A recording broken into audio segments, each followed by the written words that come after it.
Peace had returned to the palace, but like a calm before the storm, danger brewed in the shadows of Umuobi city. Prince Easy's transformation brought hope to many, but not everyone welcomed the change. The elders, once loyal to his father, now saw his vulnerability as a sign of weakness. Greed and ambition clouded their judgment, and they began plotting to bring him down. Under the cover of night, they met in secret. Their whispers carried one clear message: Prince Ease was unfit to rule, and they would stop at nothing to seize the throne. The whisper sped through the palace. One evening, Amaka hid behind a stone column, listening intently to the guard at the gate. Her eyes widen in shock as the weight of their words sinks in. They're planning to storm the palace. They say the prince isn't fit to rule anymore, said the first guard in a hushed voice. The second guard nodded. I heard they want to use the curse against him. If the people find out what he looks like, they'll lose faith in him. Amaka's heart raced. She had seen Eze's journey, his growth, his kindness, his efforts to rebuild what had been broken. But she knew the world would not see him as she did. She had to act quickly. Without hesitation, Amaka rushed to warn Prince Ease. She turned and ran through the palace corridors. The palace, once a sanctuary of hope, now stood on the brink of chaos. The test of his rule and of their bond was about to begin. The palace walls echoed with the sound of hurried footsteps as Amaka, her heart pounding, raced through the corridors. She had no time to waste. The plot against Prince Ease was unfolding, and the stakes had never been higher. Amaka burst into Prince Ease's chambers. Eze seated by a tall window, reading a weathered letter with Mama Daisy's familiar handwriting. Amaka, breathless, shouted, Prince S! Prince S! The elders are plotting against you. They are meeting with King Obiora tonight to plan an attack. Eze looks up from the letter, his face calm but contemplative. He places the letter down slowly, rising to his feet. Let them come. If the curse has taught me anything, it's that power isn't everything. He pauses, looking at Amaka with gratitude, and continues gently. But thank you, Amaka, for warning me. Amaka's loyalty surprised even her. Just months ago, she had despised the prince for his arrogance, his cruelty, and his cold heart. But now, standing before him, she saw a man transformed, a man worth protecting. And yet, she couldn't shake the question. What had changed within her? Why did it feel like her heart was no longer her own? Eze steps toward a wooden chest, retrieving a ceremonial sword and a plain cloak. Amaka watched him silently, her expression a mix of worry and admiration. Touched by her concern, Eze began preparing for the inevitable confrontation. His resolve was unshaken, but the weight of the coming battle lingered in the air. He was no longer fighting for the throne alone. He was fighting for his people, for his redemption, and perhaps for her.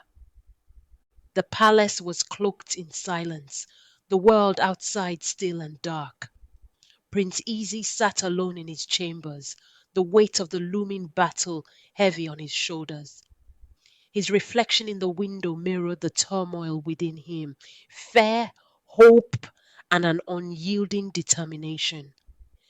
Prince Ease sits by a flickering lantern, the shadows of the room dancing on the walls.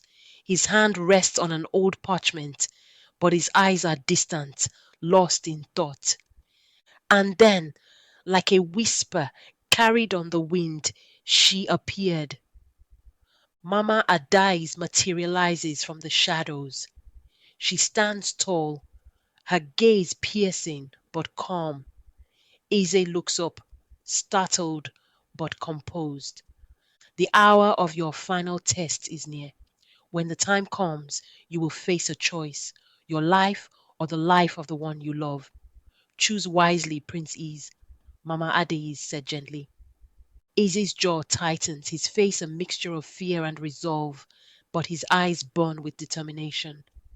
My life is nothing without redemption. If it must be taken, so be it, said Prince Eze. Mama Aday smiles faintly, her expression both approving and solemn. Without a word, she steps back into the shadows and disappears, leaving the room colder and quieter than before. Prince Easy's words were noble, carrying the weight of a man who had come far on a path of redemption. But would his actions match the promise when the moment of truth arrived? Only time would tell.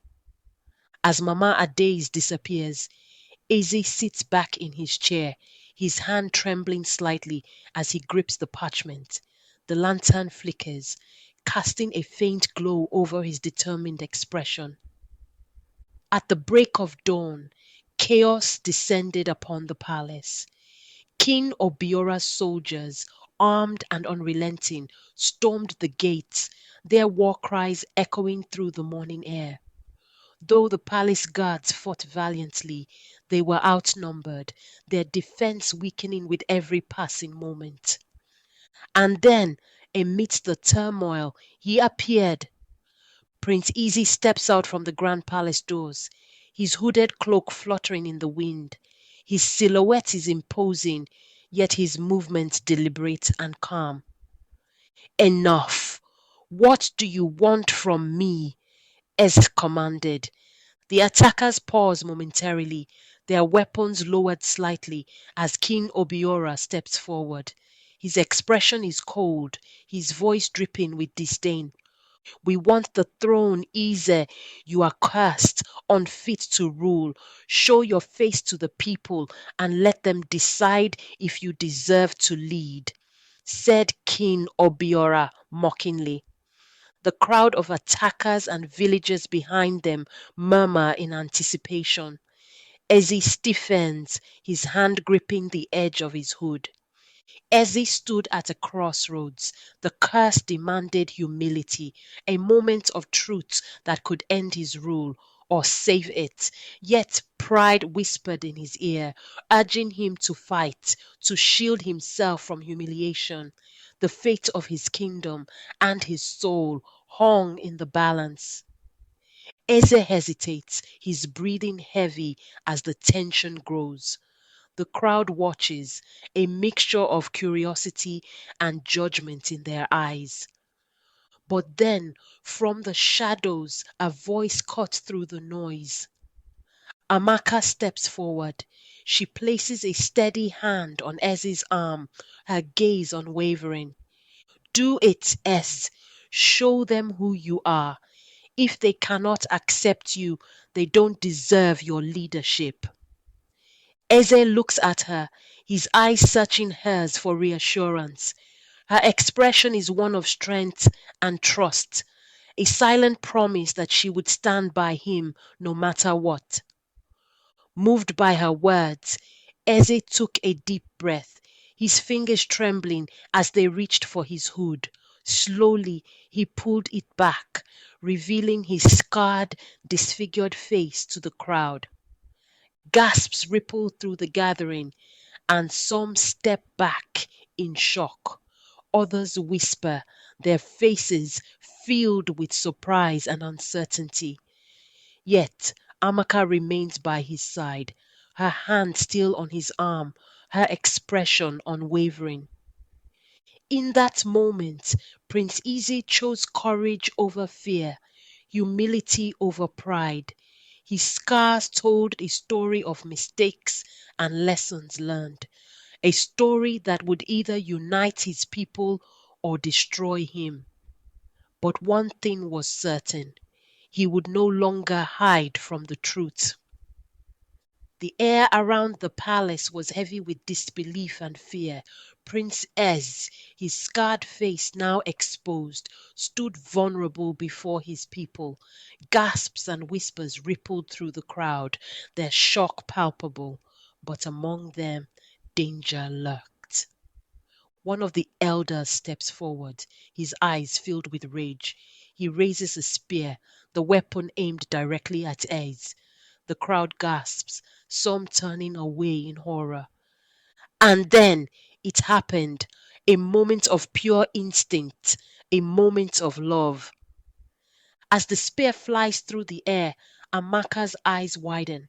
Without hesitation, she throws herself in front of Eze, shielding him. The weapon strikes her, and she collapses into his arms.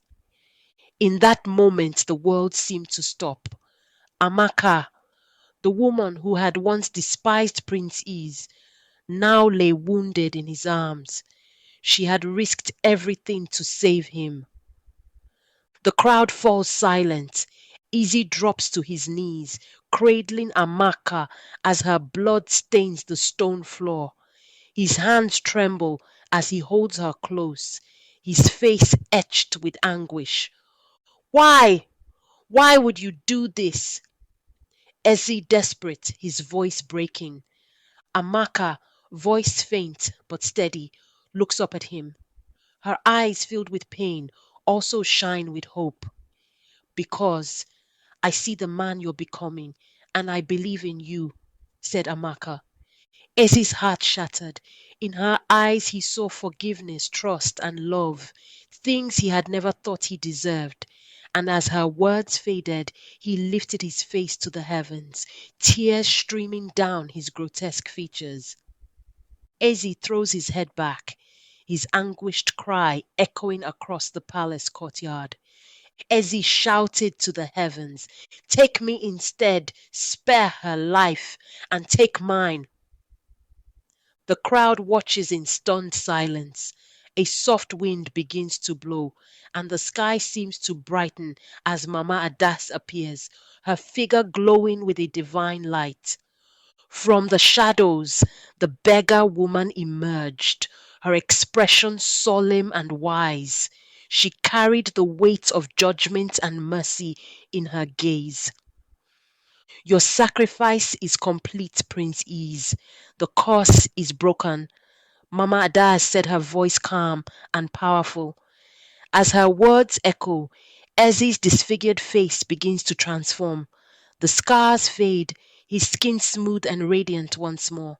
A golden light surrounds Amaka, her wound closing before the eyes of the astonished crowd. In that moment, the darkness lifted. The prince, who had once ruled with pride and cruelty, had now proven his heart. Love had triumphed, and redemption was his reward. Amaka stirs, her eyes fluttering open. Eze helps her sit up, his hands steady and gentle. She looks at him, her face lighting up as she sees his transformation. The crowd erupts into cheers, their fear replaced with awe. Prince Easy's journey was complete, but it was not the end. The curse had been a test, one that revealed the power of love, sacrifice, and the strength to change. Together, Eze and Amaka would build a new legacy, one of hope, unity, and redemption. As the golden light faded, a profound stillness settled over the palace courtyard. Prince Eze, now restored to his former self, rose to his feet. His scars, both seen and unseen, were gone, but the lessons they had left behind would remain forever. Prince Eze stands with newfound strength. His face is calm, his features no longer marred by the curse. The crowd, once filled with doubt and fear, kneels before him, their heads bowed in recognition of his transformation.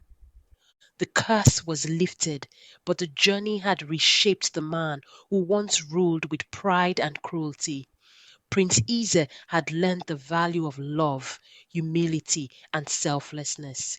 His kingdom, once shrouded in fear, now stood on the brink of a new dawn, one ruled by hope. As he scans the faces of his people, his expression filled with gratitude and determination, he turns, his gaze falling on Amaka, who stands nearby, tears glistening on her cheeks as she smiles softly. Amaka, I owe you everything. Will you stand by me as we rebuild this kingdom? Asked Prince Easy gently. Amaka looks up at him, her face a mix of emotions. She hesitates, her hands trembling slightly as memories of pain and betrayal flicker in her eyes. But within them is also a flicker of hope. Amaka's heart was torn. She had seen the prince's transformation, felt his sincerity, but the scars of the past, though faded, still lingered. Could she truly let go? Could she stand beside the man who had once caused so much pain? Amaka lowers her gaze, her hesitation palpable. And as the question lingered in the air, a familiar presence emerged from the shadows. It was the beggar woman, Mama Adai's, her voice calm. With a knowing smile, she said, "The prince has passed his tests, but the heart of a kingdom is not built in a day. There are still challenges ahead and sacrifices yet to be made." As soon she finished talking, the wind picks up, swirling gently around her as her figure begins to dissolve into the light. The trials of Prince Is had brought him to this moment, but the path ahead was far from clear. The journey of redemption was just beginning, and the future of the kingdom and their hearts hung in the balance. Though the curse had been lifted, Prince Easy's journey was far from over. The scars it left behind, both on his heart and his kingdom, were not so easily healed. The people of Umuobi City, once fearful of their prince's rule, now watched with cautious hope as he began to rebuild not just their homes but their trust. Days pass, and Amaka walks through the palace halls, her expression thoughtful. She watches Ize interact with palace staff, his tone no longer commanding but kind. Amaka, still unsure of her feelings, chose to stay in the palace.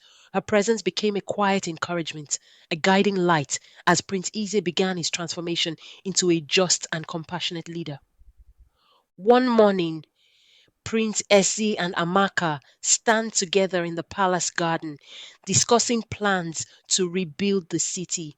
Determined to make amends, Eze called for a grand council, inviting not just the palace staff and villagers, but Eve and King Obira and the elders who had plotted against him. The gathering was filled with anticipation, the air heavy with unspoken tension.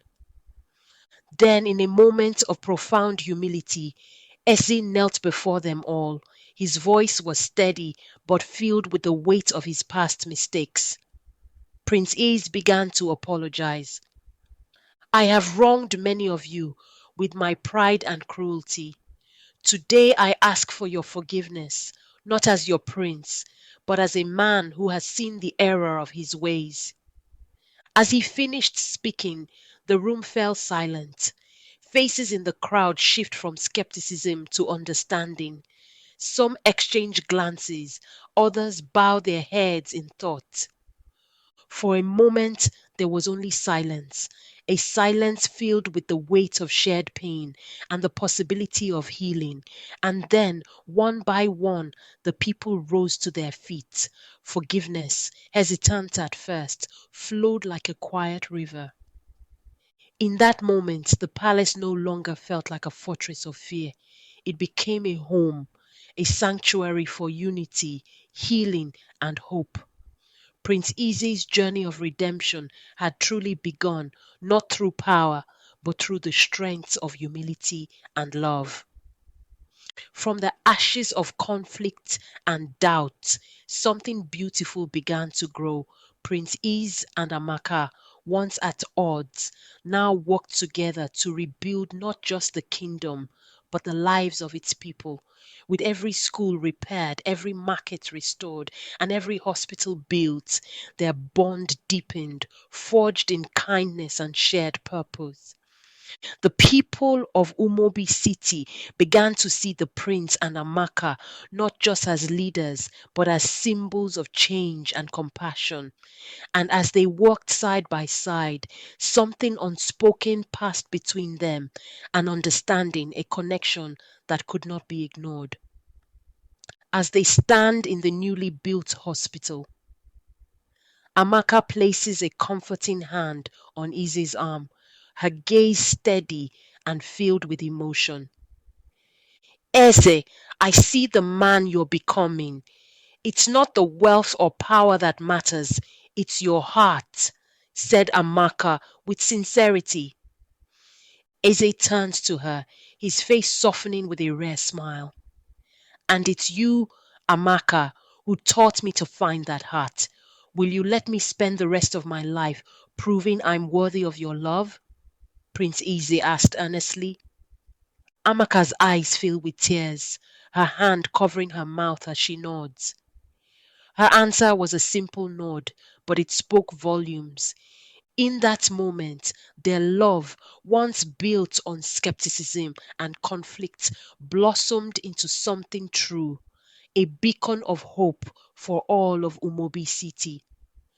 Their journey had been long and fraught with challenges, but it had led them to this, a love that inspired, a love that healed, a love that would guide a kingdom into its brightest days.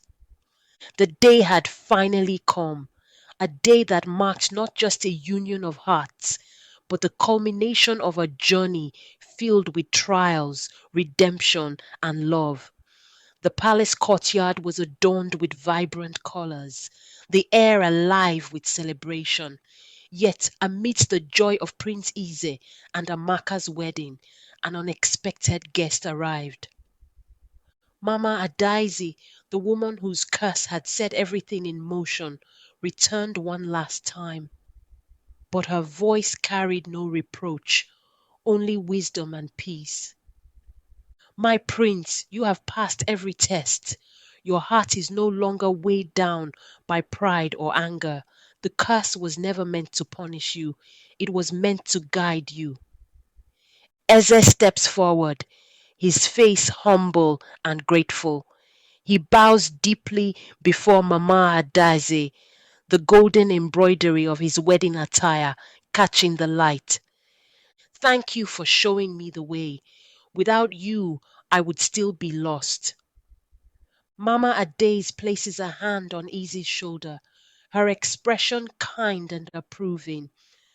The lessons you've learned will serve you well. Rule with love, humility, and justice, and your kingdom will thrive, she said to Prince Eze. She turns to Amaka, her radiant smile growing warmer. And you, Amaka, have shown that even the hardest hearts can change. Together, you will bring light to this land. She places her hand on Amaka's shoulder, her blessing like a quiet promise. Amaka's eyes glisten with tears as she nods, understanding the depths of the words. With her final blessing, Mama Adaizi's mission was complete. The one who had set the prince on his path to redemption now left him with a legacy of love and wisdom. Mama Adaizi steps back, her form fading into a soft breeze. Her presence lingered in their hearts, a reminder of the power of transformation and the strength of love. And as the prince and his bride stood together, ready to lead their kingdom, they knew they carried her lessons with them always. The wedding of Prince Is and Amaka was a celebration like no other. People from every corner of Umuobi City gathered to witness the union that symbolized not just love, but the rebirth of a kingdom. under the bright African sun, surrounded by the love and support of their people, Eze and Amaka exchanged vows. The kingdom of Umuobi had changed forever. The arrogant prince who once ruled with fear was gone, replaced by a humble and compassionate leader. And by his side stood a woman who had taught him the true meaning of love and kindness. As the sun set on their wedding day, it was clear that this was not just the end of a story.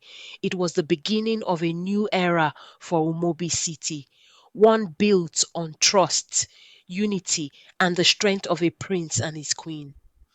And from this tale, we learn pride comes before a fall.